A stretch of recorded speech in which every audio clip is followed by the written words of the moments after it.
ছোট্ট একটি গ্রামে আদনান নামের এক ছেলে থাকত। খুব চঞ্চল ছিল সে। খাওয়ার সময় মা বাবা বলতেন, বিসমিল্লা বলে খাও, কিন্তু আদনান তাড়াহুড়ো করে খেতে বসত, বিসমিল্লা ভুলে যেত।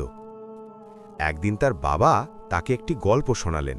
বললেন, বাবা, একবার এক মুরুব্বি তার ছাত্রদের নিয়ে খেতে বসেছিলেন।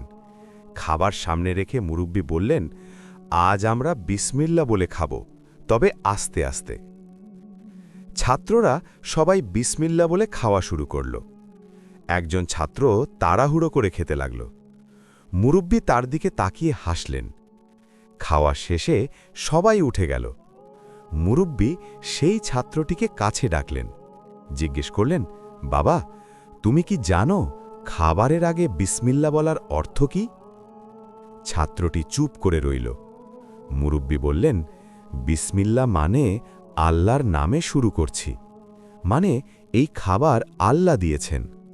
আমরা যখন বিসমিল্লা বলে খাই তখন আল্লাহ খাবারে বরকত দেন, খাবার হালাল হয়, আর তাড়াহুড়ো করে খেলে বরকত চলে যায়। ছাত্রটির চোখে পানি চলে এলো। সে বলল, মুরুব্বি, আমি আর কখনো তাড়াহুড়ো করে খাব না, বিসমিল্লা বলে ধীরে ধীরে খাব। আদনান গল্প শুনে খুব খুশি হল। সেই দিন থেকে খাওয়ার আগে সে বিসমিল্লা বলতে শুরু করল। ধীরে ধীরে খেতে লাগল। তার মা বাবা দোয়া করলেন, আল্লাহ তাকে কবুল করুন।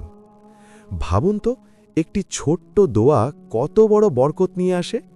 খাবার আগে বিসমিল্লা বলুন, দেখবেন আপনার খাবারে বরকত আসবে, মন শান্ত থাকবে, পরিবার সুখী থাকবে। আজ থেকেই শুরু করুন। ছোট ছোট আমল বড় বড় পুরস্কার নিয়ে আসে। আল্লাহ আমাদের সবাইকে কবুল করুন। আমিন।